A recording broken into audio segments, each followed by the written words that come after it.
Alhamdulillahirabbil alamin. Wassalatu wassalamu ala sayyidina Muhammadin asyrafil anbiya'i wal mursalin wa ala alihi wa sahbihi ajma'in. Rabbi shrah li sadri wa yassir li amri wahlul 'uqdatam min lisani yafqahu qawli. Rabbi yassir 'alaika yassir wa tammim bil khair. Dan wasahlan yang berbahagia Al-Fadhil Ustaz Muhammad Aizuddin bin Kamaruzaman kerana sudi bersama-sama dengan Gemerut Iman dalam kuliah 2 hari ini dengan kitab Hadis Qudsi, juga bersama-sama yang dikasihi para pencinta ilmu, sahabat-sahabat yang dirahmati oleh Allah Subhanahu Wa Taala. Terima kasih kepada tim pengurusan Gemerut Iman yang dipimpin oleh Pengerusi Hajar Seniati binti Mansur. Jadi bagi memberkati kuliah kita pada pagi Jumaat yang barokah ini, mari sama-sama kita membacakan umul kitab yang akan dipimpin oleh Al-Fadhil Ustaz untuk kita hadiahkan kepada baginda Rasulullah sallallahu alaihi wasallam, di keluarga baginda, para sahabat, para sadiqin, para syuhada, alim ulama, guru-guru kita, ahli keluarga kita serta muslimin dan muslimat sama ada yang masih hidup ataupun yang telah kembali ke rahmatullah. Isiril Fatihah. Bismillahirrahmanirrahim. Alhamdulillahi rabbil alamin. Ar-Rahmanir Rahim. Maliki yaumiddin. Iyyaka na'budu wa iyyaka nasta'in. Ihdinas siratal mustaqim. Siratal ladzina an'amta 'alaihim ghairil maghdubi 'alaihim waladdallin. Amin. Amin, amin ya rabbal alamin. Moga dengan duduknya kita di dalam halqa ilmu di pagi Jumaat yang barokah ini, Allah tambahkan kefahaman, Allah kurniakan kerahmatan, kurniakan keberkatan dan kebaikan. Saya dengan penuh ta'zim menyerahkan kepada Al-Fadhil Ustaz. Tafadhal mashkura. Baik, Assalamualaikum warahmatullahi wabarakatuh. Alhamdulillahi rabbil alamin. Nahmaduhu wa nasta'inuhu wa nastaghfiruh. Wa na'udzu billahi min syururi anfusina wa min sayyiati a'malina. Man yahdihillahu fala mudilla lahu wa man yudlil fala hadiya lahu. Asyhadu an la ilaha illallah wahdahu la syarika lah wa asyhadu anna Muhammadan abduhu wa rasuluh. Amma ba'. Alhamdulillah. Pertamanya kita syukur pada Allah Subhanahu Wa Taala di atas kesempatan yang Allah izinkan kepada kita pada hari ini untuk kita berada di dalam majlis ilmu. Semoga Allah Taala limpahkan kebaikan, kerahmatan, ketenangan dan juga keberkatan dalam kehidupan kita insya-Allah. Amin ya rabbal alamin. Baik, ibu-ibu, bonda-bonda yang dirahmati oleh Allah Subhanahu Wa Taala, insya-Allah hari ini kita akan baca satu hadis daripada Nabi sallallahu alaihi wasallam, iaitu hadis yang ketujuh, bab kitab salat, muka surat 44. Okey, muka surat 44. Saya tak pasti kita pernah baca ke tidak, tapi entah, mungkin di tempat lain kot saya pernah baca. Cumanya saya rasa macam pernah baca. Tapi tak apa. Kalau dah baca tak apa, kita bacalah sebab kita dah ikut kan, ikut turutan hadis-hadis ni. Semoga kita tak tertinggal lagi lah. Hari tu kita langkah-langkah kan. Hari ni kita baca satu per satu. Okey, baik. Hadis yang ketujuh dalam bab kitab salat, iaitu kewajipan membaca surah Al-Fatihah di dalam salat dan juga kelebihannya. Okey. Sebelum ni kita dah bincang berkaitan tentang keutamaan salat, bermula daripada pensyariatan salat pada peristiwa Isra Mi'raj. Kemudian kita bercerita tentang hadis perjanjian bagi orang yang dirikan salat. Apa perjanjian Allah Ta'ala pada orang yang dirikan salat? Iaitu Allah Ta'ala berjanji orang yang dirikan salat 5 waktu ni, perjanjian dia adalah syurga. Jaminan daripada Allah adalah syurga. Besar jaminan ni. Dirikan 5 waktu, jaminannya adalah syurga. Kemudian kita bincang juga ganjaran orang yang dirikan salat fardu 5 waktu, iaitu bersamaan dengan 50 waktu. Sebab masa malam Isra Mi'raj diawali dengan 50 waktu, namun dikurangkan menjadi 5 waktu. Walaupun dikurangkan 5 waktu, namun tetap ganjaran pahala dia bersamaan dengan 50 waktu. Kemudian kita juga bincang tentang solat sunat akan menampung kekurangan pada solat fardu. Kemudian kita juga bincang di antara 5 waktu solat ni ada 2 waktu, subuh dan asar. Dia adalah waktu pertukaran shift di antara para malaikat siang dan juga para malaikat malam. Kemudian juga tentang galakkan mengerjakan solat duha. Maksudnya bab-bab yang besar ni, solat-solat itu, solat ini semua kita dah bincang. Sekarang ni kita bincang tentang bacaan dalam solat pula. Sebelum ni kita bincang tentang solat duha, solat fardu, solat sunat dan ganjaran-ganjaran dia. Sekarang ni kita bincang tentang bacaan di dalam solat. Okey, bacaan dalam solat. Okey.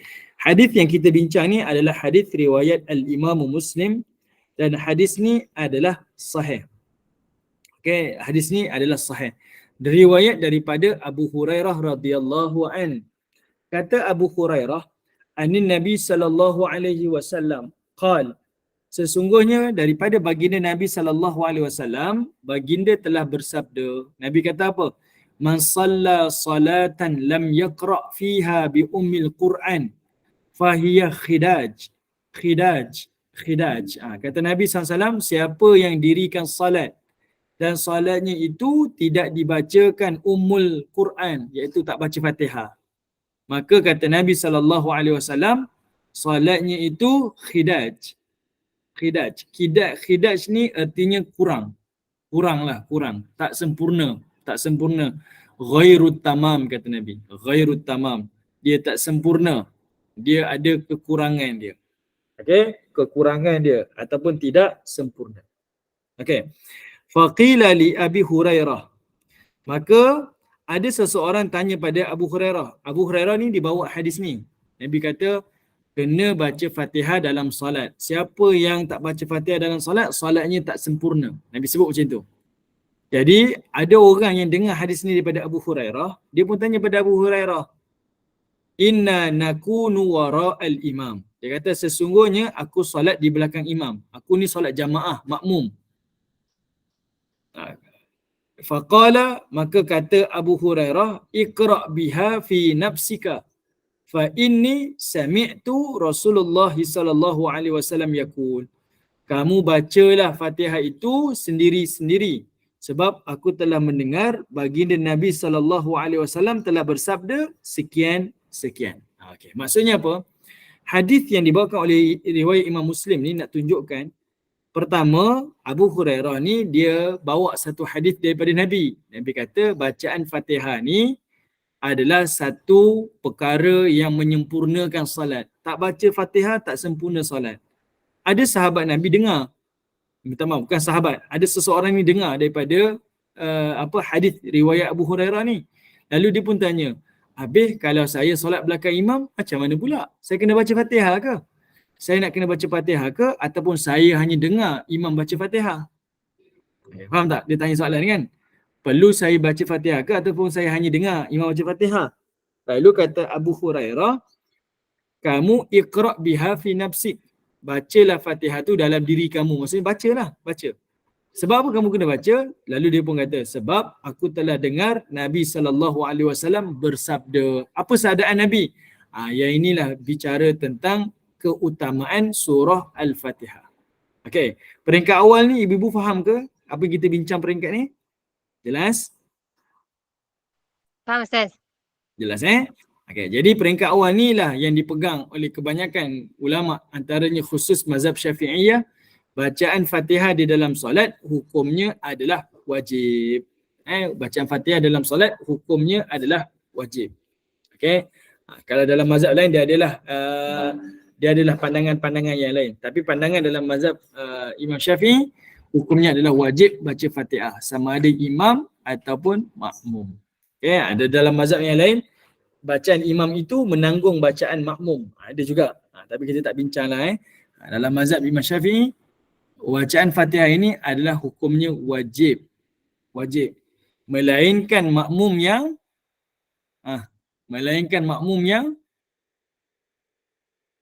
apa? Yang datang kemudian tu imam yang menanggung bacaan Fatihah dia kan. Itu lain. Okey. Alright. Sekarang ni Nabi membaca satu hadis lagi. Iaitu Nabi SAW, seperti mana riwayat Abu Hurairah, kata Abu Hurairah, Nabi pun kata, kenapa kena baca Fatihah ni? Semua orang kena baca Fatihah. Sebab kata Nabi, qala Allah Ta'ala, kata Nabi, Allah Ta'ala telah berfirman, qasamtu salat baini wa baina abdi nisfain, kata Nabi. Kata Nabi, Allah berfirman, aku telah bersumpah solat di antara aku dan di antara hamba-ku ada dua. Solat ni Allah Ta'ala, minta maaf, bukan bersumpah, minta maaf, saya tersilap. Qasam tu ni maksudnya Allah telah bahagikan solat ini kepada dua. Okey, Allah telah bahagikan solat ini kepada dua. Ada bahagian untuk hamba, ada bahagian untuk Allah Ta'ala. Artinya dekat sini ibu peganglah. Bacaan Fatihah dalam solat adalah bacaan yang berdialog, bukan bermonolog. Ini kita kena pegang. Maksudnya saya solat ni bukan saya sedang bermonolog cakap seorang-seorang, tak. Sebenarnya kita sedang berdialog, berbual-bual dengan Allah Subhanahu wa Ta'ala. Jadi kalau kita sedang bercakap dengan Allah Ta'ala, dengan bayang kita sedang bercakap dengan Allah, hadis sahih, jadinya bagaimana pula kita boleh solat dalam keadaan kita tak khusyuk?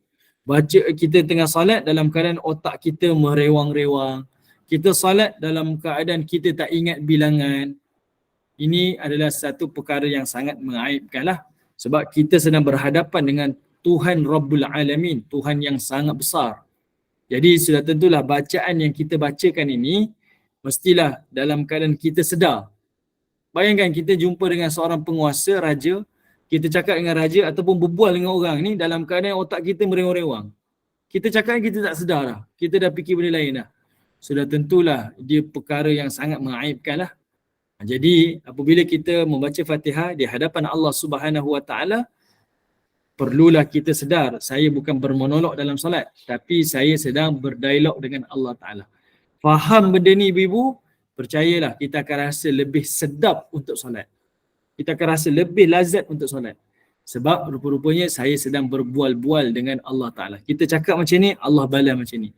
Kita cakap macam ni, Allah balas macam ni. Kita akan rasa satu nikmat dan satu kepuasan yang tidak terperi di dalam ibadah solat kita.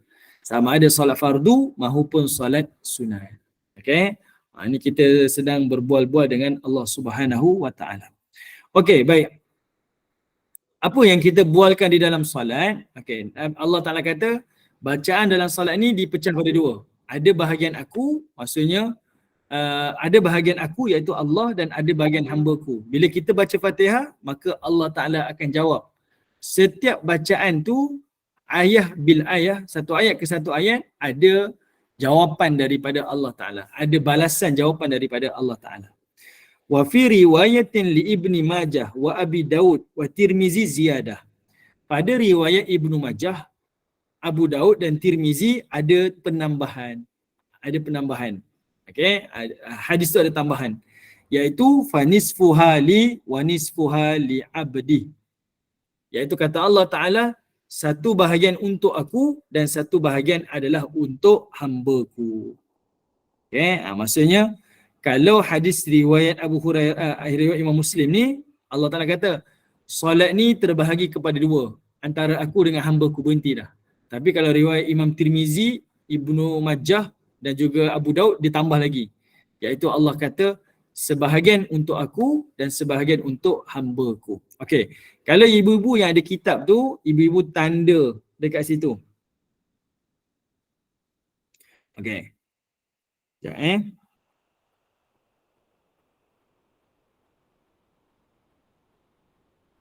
Okey, ibu-ibu tanda dekat situ. Maksudnya hadis tu berhenti kat situ. Okey, tanda kat situ. Maksudnya kita kena fahamlah. Di dalam hadis ni ada dua benda yang dibincangkan. Peringkat awal tadi tu ceritanya bermula daripada hadis Nabi. Bacaan solat, baca Fatihah dalam solat adalah hukumnya wajib. Kalau tidak tak sempurna. Kemudian tiba-tiba ada orang tanya pada Abu Hurairah, kalau saya solat bermakmum, saya ni makmum, perlu ke saya baca Fatihah? Abu Hurairah pun kata baca, kena baca. Sebab apa baca? Sebab Nabi sebut Fatihah itu ada bahagian untuk Allah, ada bahagian untuk hamba Allah. Baru tu jadi hadis lagi satu lagi. Dia jadi ada dua hadis yang dihimpunkan dalam satu hadis. Jelas ke ibu-ibu? Keliru ke? Saya mengharap sangat ibu-ibu respon. Keliru ke? Boleh? Okey Ustaz, insya-Allah. InsyaAllah, Boleh Ustaz, insya-Allah. Boleh. Alright. Ya, kalau rasa saya tak faham, bagi tahu je. Ustaz tak faham. Okey, nanti saya ulang lagi sekali. Tak ada masalah. Ya, sebab kalau kita tengok hadis ni, dia macam mana? Kalau dalam bahasa Melayu, dia ada paragraf. Satu paragraf ke satu paragraf tu kita nampak. Ataupun dia ada pembuka kata dengan penutup kata, kita tahu. Tapi sekarang dekat sini dia tak ada. Dia satu je. Kalau kita tengok, kita ingat dia macam satu dialog ataupun satu ni. Tapi sebenarnya tidak. Dia bermula daripada satu ucapan, tiba-tiba ada orang tanya, lalu ditambah lagi dengan satu lagi hadis. Okay? Macam itulah Alright. Okay, jadinya Nabi SAW pun sebutlah apa yang Allah firmankan itu, iaitu Allah pun kata dalam surah Fatihah ni ada bahagian aku dan ada bahagian hamba-Ku, iaitu ada dialog antara aku dengan hamba-Ku. Special punya solat ni sebab dia adalah hubungan tanpa wayar, tanpa hijab kita dengan Allah Ta'ala. Okay, hubungan kita tanpa hijab dengan Allah Ta'ala. Apa dia?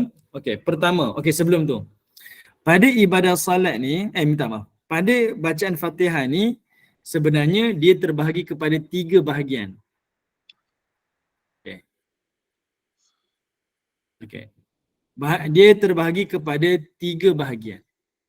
Kita sebenarnya terbahagi pada 3 bahagian. Okay, bahagian pertama, ayat pertama Bismillah, ayat kedua Alhamdulillah, ayat ketiga Ar-Rahman Rahim, ayat keempat Maliki Yaumiddin. Ini disebutkan sebagai ayat puji-pujian. Okay, ayat puji-pujian. Kita puji Allah Ta'ala. Segala pujian bagi Allah. Kita kata Allah ni maha penyayang, maha pengasih. Kita kata Allah ni lah Maliki Yaumiddin. Kan, dialah penguasa, pemilik hari pembalasan. Okay. Kemudian bahagian yang kedua pula, kita kata pada Allah Ta'ala, Iyyaka na'budu wa iyyaka nasta'in. Okay, Iyyaka na'budu wa iyyaka nasta'in. Ini adalah ayat ikrar. Ayat ikrar. Kita berjanji dengan Allah Ta'ala, hanya pada Allah sahajalah saya memperhambakan diri dan hanya kepada Allah sahajalah saya memohon pertolongan. Kita ikrar pada Allah Ta'ala, janji pada Allah Ta'ala.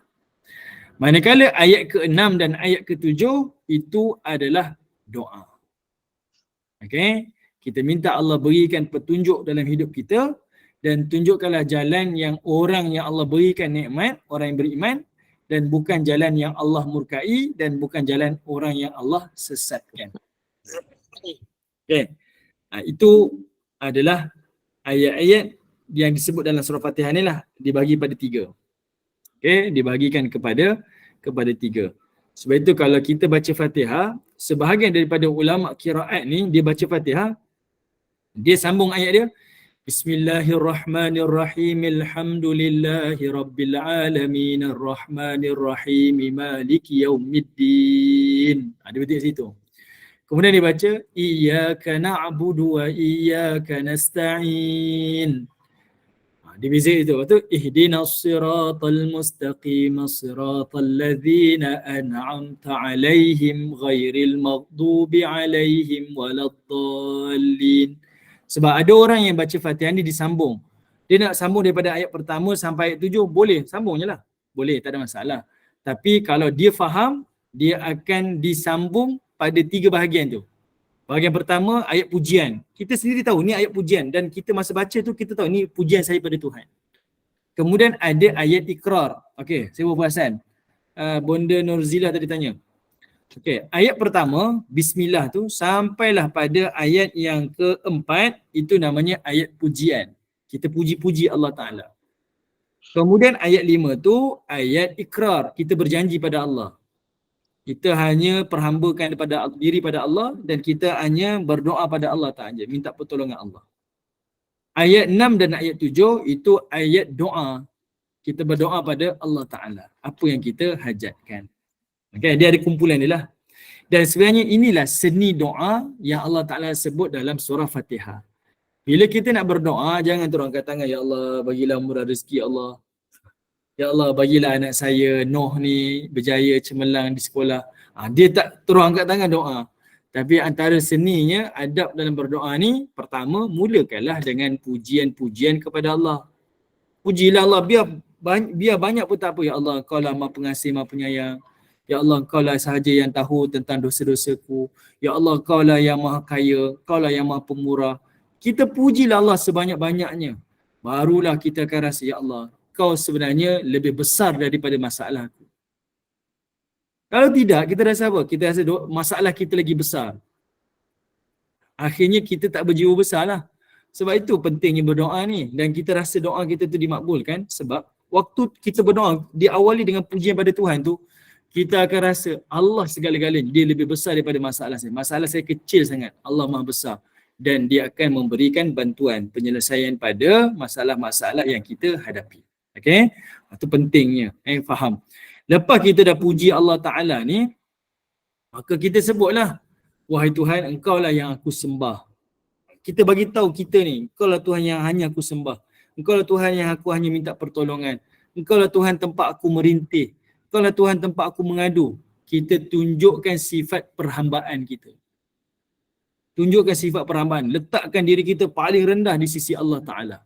Barulah kita baru rasa khusyuk dalam berdoa. Baru rasa khusyuk. Kalau tidak, kita angkat tangan pun, ada orang angkat tangan macam ni. Ada orang angkat tangan macam ni. Ada orang angkat tangan teriba je. Dia bersila kan, dia tak tengah riba. Baca doa pun telap-telap. Macam mana nak doa? Saya sebut pada ibu-ibu. Nabi SAW dalam perang Badar, kalau ibu-ibu ikut saya dalam kuliah sirah kan, kita bincang perang Badar dulu. Nabi angkat tangan sampai Nabi punya kain ridak tu terjatuh, betul? Nabi punya kain ridak tu terjatuh, angkat tangan. Sebab nak kata doanya sungguh-sungguh. Nabi doakan untuk sahabat-sahabat dia sungguh-sungguh sampai ridak dia terjatuh, kain dia terjatuh. Pernah lagi kita doa sampai kopiah terjatuh? Saya lah doa sampai kopiah terjatuh, pernah. Kita doakan untuk anak kita kan. Untuk pasangan kita doa sampai kopiah terjatuh. Ibu-ibu doa sampai telekung tak terjatuh lah. Kita doa sampai spek mata terjatuh ke? Nak kata doa sungguh? Tak ada. Maksudnya kesungguhan kita dalam berdoa tu belum ada lagi. Belum ada lagi kesungguhan kita dalam berdoa. Angkat tangan tu doa sungguh-sungguh, ya Allah makbulkanlah. Sebab itu para ulama menyebutkan, kalau nak tahu kita ni bersungguh-sungguh ataupun tidak dengan doa kita, selagi mana kita belum lagi solat tahajud, bangun malam, solat qiyam ni, selagi itulah sebenarnya apa yang kita hajatkan itu belum 100% bersungguh-sungguh. Kalau kita betul-betul berharap dan kita bersungguh-sungguh, kita akan sanggup bangun malam berdoa kepada Allah Ta'ala. Sebab kita tahu ia adalah waktu yang paling mustajab. Okay? Kita nak anak kita berjaya, tapi kita tanya pada diri kita, sejauh mana saya nak anak saya berjaya? Saya pernah bangun malam ke? Bangun qiyam untuk doa untuk kejayaan anak saya? Pernah ke? Kita tanya pada diri kita. Pernah ke? Kalau pernah, maksudnya memang kita bersungguh-sungguh nak anak kita berjaya. Tapi kalau tak pernah, kita tak pernah bersungguh-sungguh pun. Kita hanya sekadar-sekadar sahaja. Okay? Ini antaralah seni berdoa diajarkan secara tak langsung sebenarnya dalam surah Fatihah. Okey, baik, kita tengoklah. Pertama, okey, perkataan bismillah, kalau di sini dia tak mulakan dengan perkataan bismillah. Dia mulakan dengan alhamdulillahirabbilalamin, ayat kedua. Tapi sebenarnya kita pun maklum, di dalam mazhab-mazhab kita ni memang terbagi pada dua. Sebahagian para ulama kita mengatakan perkataan alhamdulillah itu adalah ayat pertama di dalam surah Al-Fatihah. Okay, alhamdulillah itu adalah ayat pertama pada surah Fatihah. Sebab itu imam-imam di Masjidil Haram kadang-kadang dia tak baca bismillah pun. Dia terus yang akan takbir, alhamdulillahirabbilalamin. Kan dia baca alhamdulillah, dia tak baca diawalkan dengan bismillah. Tapi di dalam mazhab yang kita anuti, kita menjadikan bismillah itu adalah ayat pertama di dalam surah Al-Fatihah. Ini tak bincanglah ni ibu-ibu boleh rujuk pada sesiapa guru-guru kita, tanyalah macam mana boleh berlaku perbezaan dekat sini. Ada ulama kata Fatihah tu dimulakan dengan bismillah. Ada ulama kata dimulakan dengan alhamdulillah. Mana satu? Ni yang inilah. Jadi sebab itu kalau tengok di sini, dia terus dimulakan dengan alhamdulillah tanpa perkataan bismillah. Okey. Baik. Jadi Allah Ta'ala kata apa? Fa idza qala al-'abd, apabila hamba-Ku solat dan dia baca alhamdulillahirabbilalamin, segala puji-pujian bagi Allah Tuhan sekalian alam. Dia puji Allah. Qala Allah Ta'ala, maka Allah akan menjawab. Ada dialog kita baca alhamdulillahirabbilalamin. Allah akan balas jawapan kita. Allah Ta'ala akan balas ucapan kita. Apa dia? Okey. Sebelum tu, sambil-sambil kita baca ni, kita tengok juga pada tafsiran surah Al-Fatihah. Okey, pada surah Al-Fatihah ni, kejap Okey, pada surah Fatihah ni, Allah mulakan dengan perkataan alhamdulillahirabbilalamin. Perkataan alhamdu ada dua perkara. Pertama, Allah mulakan dengan jumlah ismiyah. Jumlah ismiyah ni iaitu kata nama. Alhamdu. Ada isim kat situ, kata nama. Alhamdu. Kenapa Allah tak kata dengan kata kerja? Jumlah fi'liyah. Iaitu dimulakan dengan nahmadu. Kami puji Allah Tuhan sekalian alam. Okey, saya sama-sama lah ibu-ibu kita sama-sama berfikir. Kenapa Allah Ta'ala kata dengan mulakan dengan kata nama segala pujian bagi Allah? Kenapa ayat ni tak dimulakan dengan perkataan nahmadu? Kami memuji Allah Tuhan sekalian alam. Kenapa ya?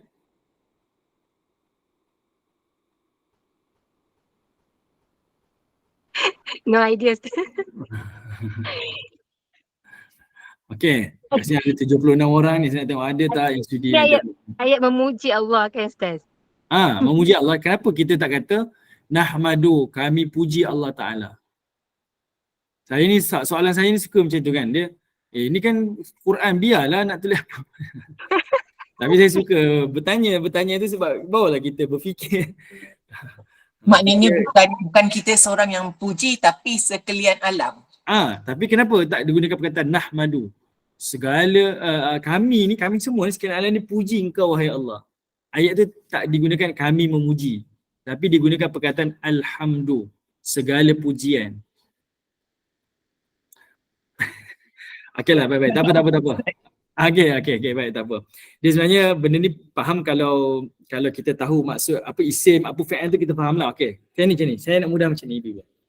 Okey, kenapa ayat ni Allah Ta'ala dia tak gunakan dengan jumlah fi'liyah, maksudnya kata kerja. Kalau kita belajar bahasa Inggeris, adanya verb kat situ. Okey. Kita sebut kami sembah, kami puji kamu wahai Allah. Seolah-olah kita baca tu dengan dialog perasaan kita kan. Kami puji kamu wahai Allah. Kami puji. Kan kita ada satu perasaan. Macam kita sedang bercakap, saya puji kamu wahai Allah. Tapi tak, Allah kata segala pujian bagi Allah. Para ulama menyebutkan kenapa dimulakan dengan alhamdu bukan perkataan nahmadu, iaitu bukan dimulakan dengan dialog kami puji engkau, tapi dengan dialog segala pujian bagi engkau. Sebab nak bagi tahu pujian kepada Allah ni adalah pujian mutlak yang timeless. Pujian mutlak yang timeless, dia tak bertempoh. Kalau Allah gunakan dengan verb, kata kerja, dia ada tempoh. Misal, kalau Allah gunakan fi'lul madhi, kata kerja lepas, berarti kita puji Allah ni dulu je, sekarang tak puji. Kalau kita gunakan present tense, kita puji Allah sekarang dan akan datang, tapi dulu tak puji. Jelas ke? Jadi Allah nak bagi tahu, pujian kepada Allah ni adalah selama-lamanya. Dulu, kini dan selamanya. Ini bukan parti ya. Okey. Ini satu kefahaman lah. Dulu, kini, selamanya. Engkaulah yang maha terpuji. Alhamdulillah. Okay, forever everlasting. Okay, itulah lebih kurang Okay, itu erti yang kita kena fahami. Jadi bila ibu-ibu faham ayat ni, kita baca dengan satu perasaan yang besar sebenarnya. Alhamdulillah. Dan okay, yang kedua pula, Allah memuji dengan perkataan alhamdu, segala pujian pada Allah. Kenapa kita tak kata asyukru? Kami bersyukur pada Engkau ya Allah. Kenapa kita kata alhamdu, kami puji kamu ya Allah? Aduh, susahnya lah saya ni kan. Terlalu complicated. Itu pun nak dibincang. Tak kaji lagi. Okay. Saya cuba jawab, boleh ke? Silakan Puan Aziza, silakan. Saya memang mengharap sangat. Sebab Quran itu adalah Allah yang bercakap, bukan kita yang bercakap. Betul. Okey. Lepas tu? Kalau kita bercakap, kita akan memuji. Ini bila Allah yang bercakap, takkanlah dia nak kata untuk ramai pula macam-macam. Kalau kita ramai-ramai, kita akan kata kami. Kalau kita bercakap pada Allah, maka akan sebut kami. Tetapi sebab Allah bercakap pada kita. Okey. Okey, baik. Betul lah Quran ni daripada Allah Ta'ala. Cuma yang saya bincang kepada semua ni sebenarnya nak bagi tahu.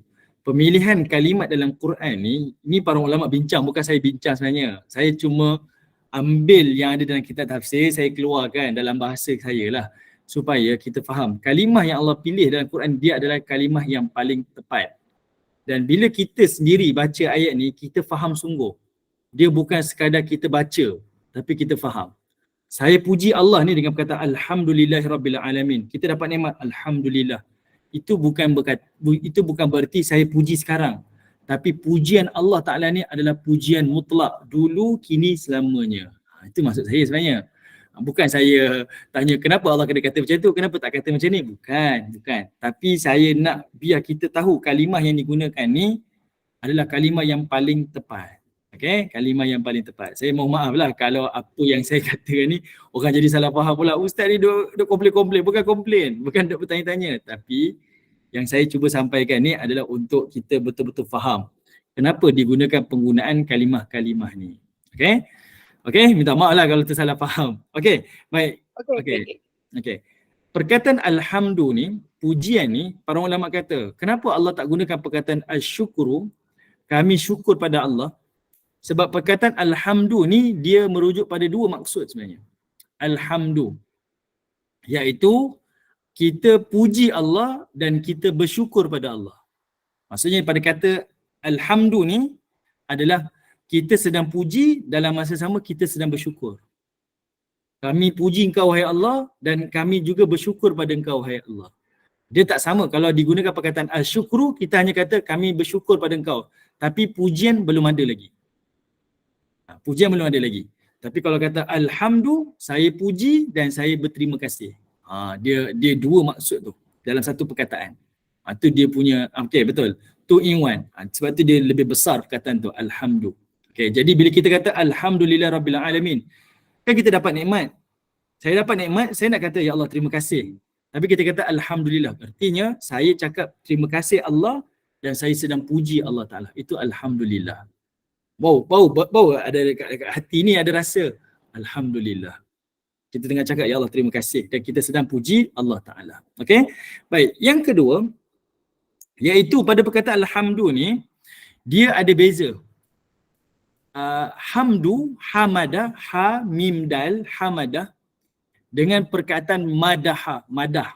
Orang Melayu kata dia ni bermadah-madah bercakap-cakap. Dia bercakap bermadah-madah. Apa maksud bermadah dalam bahasa Melayu?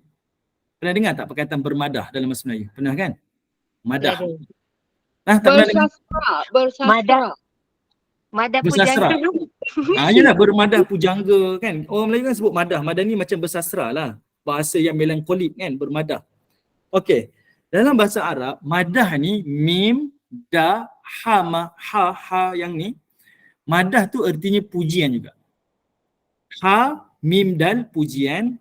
Mim, da, ha pun pujian. Okey. Kalau ibu-ibu perasan, perkataan hamdu ni kan huruf ha, mim, dal kan. Madah tu, ha tu duduk kat belakang. Saya ni nak tulis pun tak ada apa. Betul. Hamdu dengan madah. Sama je perkataan dia. Dia 3 huruf yang sama tapi beza dia ha yang dekat depan perkataan hamdu tu dipindah dekat belakang. Nampak? Boleh beza? Boleh? Boleh tak?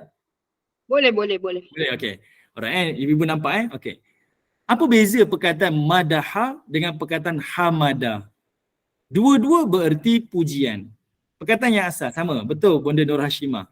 Hamada pujian, madaha pujian.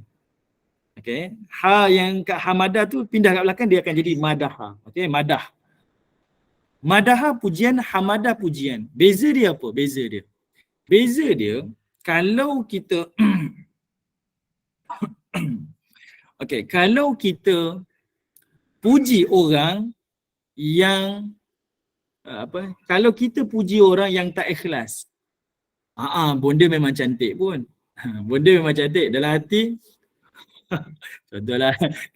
Kita buat contoh macam tu kan. Double meaning lah, double meaning. Pujian tu double meaning. Okey. Dalam hati kita tak cantik pun tapi mulut kita cantik. Itu adalah madah. Orang Arab kata madah. Dia pujian tak ikhlas. Dia bukan pujian daripada hati, dia pujian kat mulut. Abang, mak cantik tak? Mak kita cakap dengan kita kan. Mak cantik tak kakak? Kita kata, cantik mak. kita cakap tu nak ambil hati je pun. Mak memang cantik. Itu namanya madah. Madah. Okay. Tapi kalau hamadah, iaitu dia puji memang hati dia, memang cantik. Saya tak kata apa, memang cantik. Itu adalah hamadah. Artinya, kita puji Allah Ta'ala ni bukan pujian yang Allah ni memang bagus. Tak. Dia pujian daripada hati, naluri dia, Allah Ta'ala memang maha terpuji. Itulah perkataan besar. Sebab itu, disebut Ummul Quran. Sebab perkataan ni, dia bermula daripada Fatihah ni lah, dia akhirnya menjadi 114 surah. Daripada satu surah ni, akhirnya dia berkembang jadi 114 surah. Okay? Alright. Ayat dia berkembang. Sebab itu dia letakkan pada permulaan Quran. Letak pada permulaan Quran. Boleh dapat ibu-ibu? Okay, kemudian. Kalau orang ni, contohlah saya bagi dekat seseorang ni hadiah. Kita tahu orang Arab kalau dia cakap dia dapat hadiah, dia akan kata syukran, terima kasih. Kan? Syukran, terima kasih kan. Orang Arab tak kata hamdan. Kenapa kalau saya dapat nikmat, kita kata pada Allah alhamdulillah ataupun kita kata hamdan. Kenapa kita tak kata syukran? Okay, saya sebut tadi. Sebab perkataan alhamdu, dia puji dan dia bersyukur. Tapi sebenarnya kita kena faham. Kalau nikmat dalam bentuk individu, saya dapat hadiah, saya pun kata syukran. Sebab nikmat tu saya seorang dapat, orang lain tak dapat. Sebab itu kita hanya sebut syukran. Tapi kalau satu nikmat, semua orang dapat. Bukan saya seorang, semua orang dapat. Orang Arab tak kata syukran, orang kata hamdan. Boleh faham maksud saya? Maksudnya kalau ada orang ni dia hadiahkan pada seseorang, dia seorang je dapat hadiah tu, orang lain tak dapat. Dia akan kata syukran, terima kasih. Tapi kalau ada orang dibagi hadiah, semua orang dapat. Dia ni dapat, semua orang dapat. Orang tak kata syukran, orang kata hamdan. Ini bererti nikmat yang Allah turun pada kita ni, dia bukan nikmat personal. Dia adalah nikmat kepada semua manusia. Sebab itu kita kata alhamdulillah. Okay? Semua nikmat yang kita dapat ni orang lain pun dapat. Dan kita puji Allah Subhanahu wa taala. Okay? Alright. Allah Ta'ala pun sebut puji bagi Allah Ta'ala, lillah, pada Allah Ta'ala, Rabbul Alamin. Alhamdulillahi Rabbil Alamin, pada Allah Tuhan sekalian alam. Perkataan Rabb dekat sini, okay? Perkataan Rabb dekat sini, sekejap sebelum tu. Okay. Bonda Nur Hashimah, okay, dia bukan ucapan, okay. Bukan kita ubah ucapan, bukan maksud saya bukan ubah ucapan. Syukran ni, orang Arab akan sebut syukran, terima kasih ni, kalau dia dapat hadiah, personal lah. Saya dapat hadiah personal. Kita akan cakap dengan si fulan tu, syukran ya, terima kasih ya. Kalau kita pergi Mekah kan, jumpa orang Arab tolong kita. Kita tak kata hamdan, kita kata syukran, terima kasih. Sebab kita seorang je yang ditolong, orang lain dia tak tolong. Tapi orang Arab ni akan sebut hamdan, kalau dia ni dapat nikmat ataupun pertolongan, dia dapat, orang lain pun dapat. Maksudnya ramai-ramai akan sebut hamdan. Boleh faham tak? Okay, basic kat situ lah. Tapi kalau kita cakap dengan manusia, syukran. Tapi kalau kita ucap terima kasih pada Allah, kita kata alhamdulillah. Okay, alhamdulillah. Okay, baik. Perkataan Rabbil Alamin ni, kita puji Allah ni Tuhan yang Rabb. Rabb ni banyak maksud Rabb. Rabb ni artinya Tuhan yang ada kebaikan, Tuhan yang beri manfaat pada kita, dan dialah juga Tuhan yang sama yang beri mudarat pada kita. Itu Rabb. Okay. Saya dapat manfaat, dialah Tuhan yang beri. Saya dapat mudarat, dialah Tuhan yang beri. Faham benda ni, maka kita tak risau pun dalam dunia ni. Tak ada orang boleh santau saya, tak ada orang boleh apa-apakan saya, melainkan dengan izin Allah Ta'ala. Alhamdulillah. Jadi gitu. Alhamdulillah. Pujian bagi Allah. Sebab tak ada orang boleh kena mudarat ataupun manfaat melainkan Allah yang izinkan. Sebab itu hidup orang mukmin ni tenang. Dia tak takut apa-apa pun. Sebab semuanya datang daripada Allah Subhanahu wa taala. 1,000 orang benci kita, tak ada masalah. Tak ada masalah. Yang penting Allah redha. Yang penting Allah redha saya. Tak kisah 1,000 orang benci saya pun tak apa. Yang penting Allah redha. Dan dia akan rasa bimbang. Walaupun 1,000 orang puji dia, tapi satu Allah Ta'ala benci dia, dia bimbang. Semua orang puji dia, tapi Allah benci dia, dia bimbang. Okay, baru ni saya tengok. Saya minta maaf lah saya sebut ibu-ibu. Aduh, tapi tak payah sebut lah, ada live pula. Ada seorang ada seorang lelaki ni, seorang wanita ni dia model. Dia jadi duta untuk pakaian dalam. Dia kata apa? Ini satu penghormatan untuk dia. Ni Melayu kita lah ni. Dia kata ni satu penghormatan untuk saya. Dan orang puji dia. Dia kata semua orang setuju dengan saya. Orang puji saya.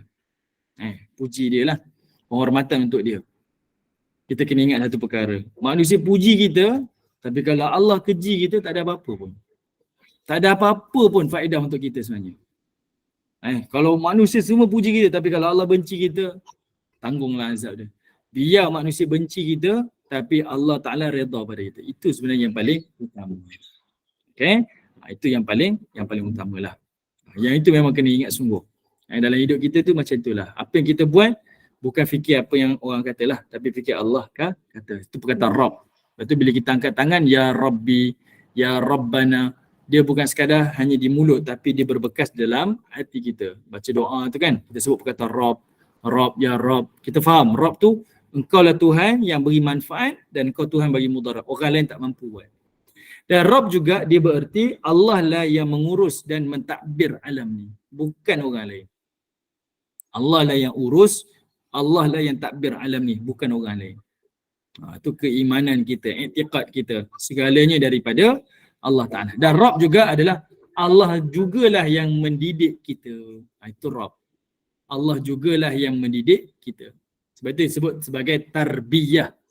Orang yang mendidik kita panggil dia adalah murabbi. Macam mana kalau orang yang berjasa dengan kita? Terima kasihlah Tuan Guru. Tuan Guru lah yang ajar saya banyak ilmu ni. Saya rasa saya terima kasih pada Tuan Guru. Orang tu pun kita rasa sayang. Guru kita rasa sayang. Anak guru kita pun kita sayang. Sedangkan anak dia bukan ajar kita pun, tapi kita sayang dia. Sebab kita rasa orang ni sangat berjasa pada saya. Dia murabbi saya. Dia saya sayang, anak-anak dia pun saya sayang. Betul tak? Ini biasa kan? Bayangkan kalau seorang makhluk yang beri jasa pada kita pun kita sayang. Bayangkan Allah ni Rabb. Dia yang didik kita. Dia adalah murabbi kepada murabbi makhluk ni. Sepatutnya lebih-lebih lagi lah kita sayang kepada Allah Subhanahu wa Ta'ala. Okey? Baiklah. Okey, kemudian Allah sebut alamin. Dia adalah Tuhan sekalian alam. Alam ni disebut alamin bukan tu alam yang kecil lah. Tapi alam semesta yang maha luas ni. Okey? Kita dekat dunia ni ataupun Bima Sakti ni, galaksi dalam bahasa Inggeris ni, kita hanyalah satu dot saja, satu titik. Ibu-ibu boleh buka YouTube, ibu-ibu tengok. Ada orang dia zoom out daripada satu individu, kemudian dia zoom out dia jadi nampak rumah, nampak daerah, nampak negeri, nampak negara, akhirnya nampak dunia. Dunia pula dia keluar lagi. Jadi satu galaksi, ada bumi semua. Kemudian dia keluar lagi, akhirnya dia tengok. Kita ni hanya satu titik, halus sangat je. Kecil sangat kecil. Allah Ta'ala tu dia Rabbul Alamin. Seluruh alam ni, apa alam sekalipun, orang duk cerita ada alam sebalik mata kan. Ni kalau kita tengok netizen duk menyindir-nyindir kan. Ada alam sebalik mata. Cerita tentang Ayah Pin lah, pengikut dia tu. Okay, ada seorang pengikut Ayah Pin, dia kata kalau kita belajar alam sebalik mata, Ayah Pin dah kira Tuhan dekat langit. Ni pengikut Ayah Pin dulu dia kata alam sebalik mata. Dia kata orang ni hebat ni sebab dia tahu pada gaib. Allah Ta'ala tu raja pada semua alam. Semua alam ni Allah lah pemilik dia. Rabbul Alamin. Daripada matahari yang besar sampailah binatang yang paling kecil, paling halus, semuanya adalah di bawah ilmu Allah, penguasaan Allah Subhanahu wa Ta'ala. Okey, baik. Bila kita baca ni dengan satu kefahaman, Allah Ta'ala akan jawab apa? Hamidani abdi. Iaitu hamba-Ku sedang mengagungkan aku. Allah balas ucapan kita. Kita sedang berdialog. Macam kita lah tuan-tuan. Kita pun jumpa raja, kita pun angkat, ampun tuanku, beribu-ribu ampun. Sembah patik, harap dia ampun. Mohon tuanku izinkan patik untuk berceramah contohlah. Ini dialog saya lah. Itu saya kuliah depan raja. Saya pun tak tahu rupanya ada dia punya mukadimah. Kita ingat kita duduk, kita buat Assalamualaikum warahmatullahi, kita berkuliah kan? Tak. Kita kena minta keizinan dulu daripada tuanku untuk beri izin kita berceramah. Kita pun kata ampun tuanku, beribu-ribu ampun. Memang kena angkat tangan. dan menghadap tuanku. Jemaah belakang ni, penonton belakang. Kita ceramah depan tuanku dan kita kena sebut macam tu. Habis kuliah pun kita kata mohon izin berundur tuanku, ampun maaf kalau tersilap kata. Adalah dia ucapan-ucapan ni lah. Bayangkan kita sebut tu dan tuanku pun sebut. Better maafkan contohlah. Tapi tuanku tak sebut lah. Kita cakap tu dia pun angguk-angguk je lah. Okay. Bayangkan Allah Ta'ala sedang berhubung dengan kita, berdialog secara peribadi ni. Bila kita kata pujian macam tu dengan perasaan kita, ya Allah, Kau lah yang maha paling berhak dipuji dan sangat bersyukur dengan nikmat yang Allah Ta'ala berikan ni. Allah Ta'ala kata, hamidani abdi. Hamba-Ku sedang mengagungkan aku. Engkau wahai hamba sedang mengagungkan aku. Satu benda yang kita kena rasa satu penghormatan sebenarnya. Cuba ibu bayangkan, kan ibu-ibu saya percayalah mungkin ibu-ibu ada media sosial. Kita tengok ada seorang tokoh yang kita hormati, tak kisahlah pemimpin ke sesiapa saja. Kita komen dekat Facebook dia. Kita komen dan dia balas. Apa rasa kita? Ataupun kita buat satu video, buat status dekat kita punya Facebook kita. Kan kat mana-mana.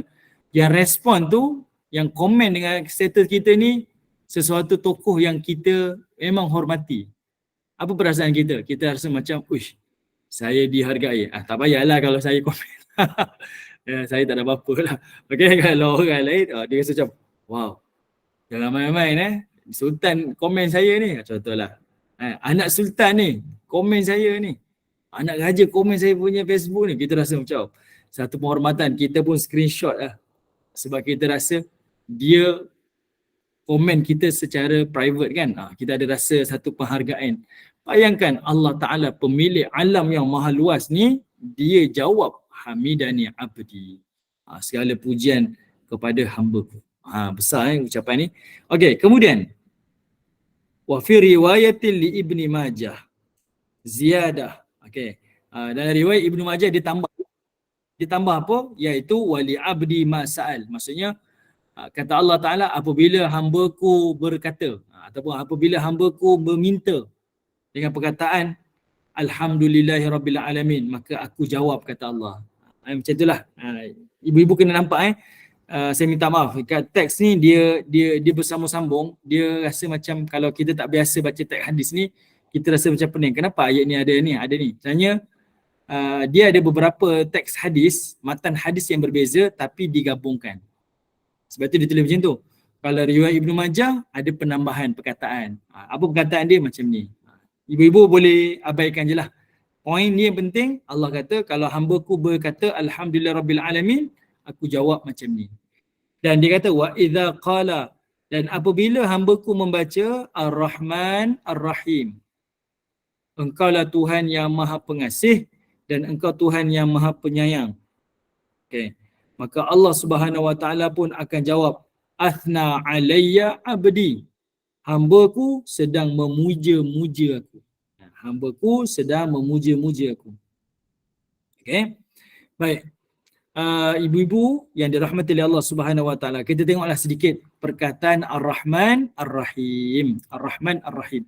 Ar-Rahman Ar-Rahim ni adalah sifat Allah, nama Allah yang berkongsi daripada satu perkataan, iaitu daripada perkataan rahmah. Perkataan rahmah, pengasih. Daripada satu nama ni, satu perkataan rahmah ni, pengasih ni, dia jadi dua nama, Rahman dan juga Rahim. Dan inilah satu-satunya nama Allah Ta'ala yang ada dua nama tapi berkongsi satu maksud. Kalau Allah kata aku al-mutakabbir, aku al-musawwir, aku al-muhaimin, kan Allah Ta'ala sebut kan. Setiap satu sifat satu nama. Tapi sifat pengasih Allah, Allah beri dua nama. Sebab Allah nak kata sifat pengasih Allah ni dia ekstra. Ekstra. Dan sifat pengasih ni sangat-sangat penting dalam hidup manusia. Kita pun tengok orang buat kajian. Kenapa ada anak yang bermasalah di sekolah? Kenapa ada anak ada masalah disiplin di sekolah? Kenapa ada anak dia bermasalah dalam kehidupan kanak-kanak dia? Sebab kita akan kata apa? Sebab anak ni dia ada masalah kurang kasih sayang. Betul tidak?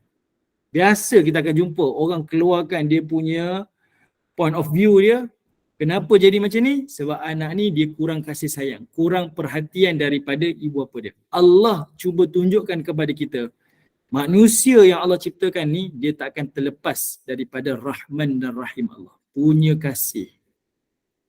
kasih Allah Ta'ala ni Rahman dan juga Rahim. Dia ekstra. Dia bukan satu je sifat kasih Allah, tapi ada Ar-Rahman dan juga ada Ar-Rahim.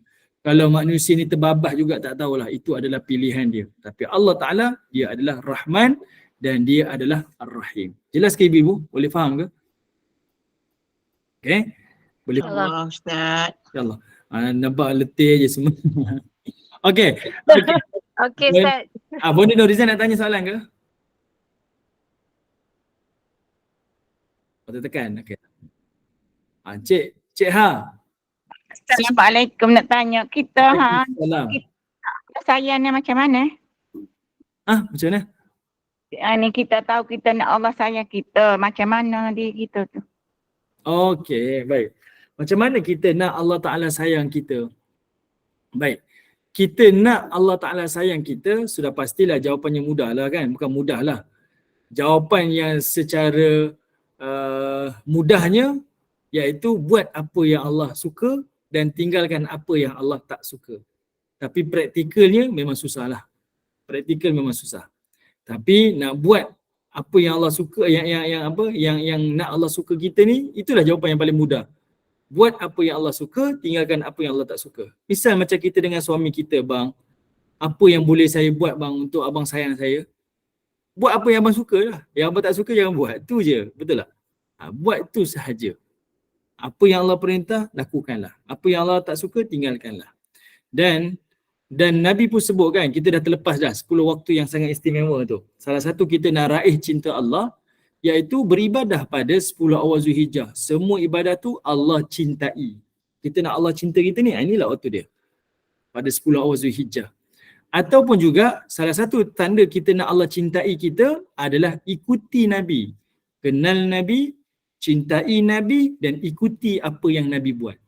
Allah kata apa? Qul in kuntum tuhibbunallah fattabi'uni. Katakanlah wahai Muhammad, siapa yang kata dia mencintai Allah, bagi tahu si fulan tu.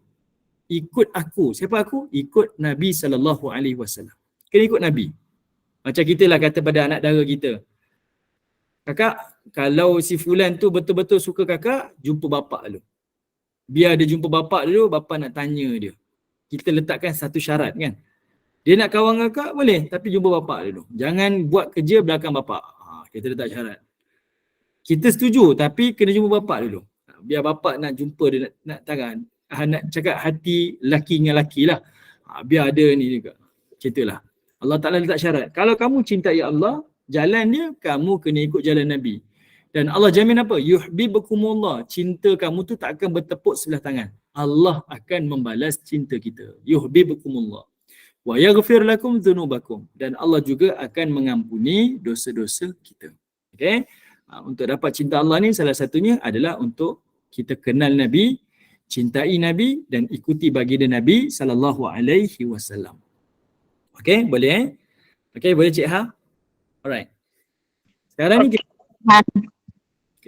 Okay, sekarang ni kita puji Allah. Ya Allah, Engkau lah Ar-Rahman dan Engkau lah Ar-Rahim. Kita puji Allah ni jelas lah. Engkau wahai Allah Tuhan yang sangat penyayang dan Engkau Tuhan yang sangat-sangat pengasih. Penyayang dan kasih Allah ni macam mana ibu-ibu? Ayah dirahmati Allah. Kasih Allah Ta'ala ni, sayangnya Allah pada kita ni, Nabi sebut dalam satu hadis baginda Nabi SAW, Allah hanya turunkan 1% sahaja. Kasih Allah ni dekat dunia yang dikongsi oleh seluruh makhluk. Manakala bakinya itu Allah Ta'ala simpan di hari akhirat. Okay. Sifat kasih Allah Ta'ala dekat dunia ni macam mana? Allah turun 1% sahaja. 1% ni kita kongsi. Itu pun manusia separuh nyawa cinta orang lain. Suami sayang isteri, dia buat apa sahaja sayangkan isteri dia. Isteri sayang suami, dia sanggup buat apa sahaja untuk sayang suami dia. Walaupun suaminya duduk dalam penjara, saya tak kisah. Orang kata abang ke, orang kata abang banduan, saya tak kisah. Saya pekakkan telinga sebab cinta punya pasal. Itu baru 1% daripada sifat Rahman. Dan 1% tu kita kongsi ramai-ramai. Kasih ibu pada anak macam mana? rumah dia terbakar, waliyadzubillah. Ibu tu sanggup redah masuk dalam rumah, korbankan nyawanya semata-mata untuk selamatkan anak dia. Itu hanya 1% daripada sifat rahman Allah yang kita kongsi ramai-ramai. Binatang sayang anak macam mana? Ini sifat rahman, baru 1%. Dengan sifat rahman Allah lah, kita ni tak pernah kebuluran. Ada je rezeki. Ada je Allah Ta'ala berikan rezeki. Anak yang lahir ni ada rezeki yang Allah tetapkan. Kita buat dosa macam mana pun tetap Allah ampunkan. Ini baru 1% yang kita kongsikan beramai daripada sifat penyayang Allah. Di hari akhirat, macam mana kasih Allah? Lagi melimpah-limpah, kita tak tahu. 99 kali ganda di hari akhirat, kita tak tahu. Lagi dahsyat lagi. Lagi dahsyat punya kasih Allah tu macam mana. Kita tak tahulah macam mana gambaran dia. Dekat dunia sahaja, kita boleh bayang kasih tu luar biasa. Kan? Sampai mandi tak basah, kan, tidur tak lena, makan tak kenyang, memang gila lah kan. Sebenarnya dia melantak kat rumah kita tak tahu kan. Saya rindu awak ni tapi makan tak kenyang ni, naknya makan melantak. Kita pun tak tahu. Contohlah minta maaf gurau-gurau je. Okey, ini selalu kan kita selalu sebut macam tu. Okey, baik. Ibu-ibu yang dirahmati Allah Ta'ala, kat situ kita faham sifat Rahman dan sifat Rahim. Nabi sebut sendiri, yang kita berkongsi ramai-ramai sifat kasih ni hanya 1% dan dikongsi ramai-ramai. Baki tu Allah tinggalkan untuk kehidupan di hari akhirat. Jadi bila kita kata Ar-Rahman Rahim, kita dapat rasa, kita sendiri dapat rasa macam mana Allah kasih pada kita. Dulu saya susah, tapi berkat saya usaha, Allah punya kasih, Allah beri setimpal dengan apa yang saya usaha. Kadang-kadang Allah beri lebih lagi daripada apa yang saya usaha. Kita kata Alhamdulillah, Rahman Rahim, kasihnya Allah, Allah kurniakan saya suami yang baik, dapat anak-anak yang baik, ada rezeki, ada kehidupan selesa, dapat rumah, dapat tidur lena, dapat nikmat itu, dapat kesihatan. Semuanya itu kita boleh kata Allah betul lah Rahman, Allah betul lah dia adalah Ar-Rahim. Bila kita baca ni dalam salat, Allah Ta'ala kata apa? Athna alayya abdi, hambaku sedang memuja-muja aku. Hambaku sedang memuja-muja aku. Allah Ta'ala sedang menjawab ucapan kita. Okey, baik, saya berhenti dekat sini lah ibu-ibu. Kita insyaAllah kita sambung pada kesempatan yang akan datang. Mohon maaf sebab hari ni hari Jumaat, kita ada solat Jumaat. Saya pun ada bertugas di masjid InsyaAllah. Jumaat ni. Okey, saya singgahkan kepada Kak Amirah, silakan Kak. Ustaz, sikit je. Maknanya kan yang perkataan Ar-Rahman tu, kasih sayang Allah di dunia dan di akhirat. Ar-Rahim tu kasih sayang Allah di akhirat. Ya, Betul betul. Ustaz? Ar-Rahman kasih Allah dekat dunia sahaja. Oh, okey. Ar-Rahim ni adalah kasih Allah di hari akhirat. Okey, Masya Allah. Baik, faham. Okey, tak ada soalan, kita tutup lah ya Ustaz nak pergi semua Jumaat. Masya Allah. Baik, Alhamdulillah. Barakallahu fikum. Jazakumullah khairan jazak Ustaz. Best kongsi hari ni, rasa macam tak cukup masa, insyaAllah. Nanti kita sambung lagi lah, insyaAllah. Mudah-mudahan bermanfaat untuk kita dan bertambah kefahaman kita dan barokah. Mudah-mudahan Allah kurniakan limpah rahmat kepada kita. Terima kasih kepada tim Gemur Nur Iman, sahabat-sahabat penyita ilmu yang mengimarahkan kuliah kita dari subuh tadi sampai sekarang. Kuliah kita seterusnya 5.15 petang hari ini. Kuliah asal kita sekejap. InsyaAllah. Okay, kita kuliah asal kita hari ini bersama dengan Al-Fadil Ustaz Muhammad Zukri bin Abdul Jalil dengan kita pergi ziarah ke alam barzah insyaAllah. Jadi teruskanlah bersama-sama dengan Gemur Iman. Dan ini saya mewakili Gemur Iman memohon maaf sekiranya ada sebarang kekurangan dan kesilapan. Yang baik itu datang daripada Allah, yang tidak baik dan kelemahan itu daripada kami sendiri. Kita tangguh kuliah kita. Sebagai menutup majlis, mohon sekali lagi Al-Fadil Ustaz untuk membacakan tasbih kafarah dan surat As. Saya sudahi dengan wabillahi taufiq wal hidayah. Assalamualaikum warahmatullahi wabarakatuh. Bismillahirrahmanirrahim. Subhanallah wa bihamdi, subhanakallah wa bihamdika, asyhadu an la ilaha illa anta wa astaghfiruka wa atubu ilaik. Subhana rabbika rabbil izzati amma yasifun wa salamun alal mursalin walhamdulillahi rabbil alamin. Wal asr innal insana lafi khusr illa alladhina amanu wa amilus solihat wa tawassaw bil haqq wa tawassaw bis sabr walhamdulillahi rabbil alamin. Terima kasih semua. Assalamualaikum.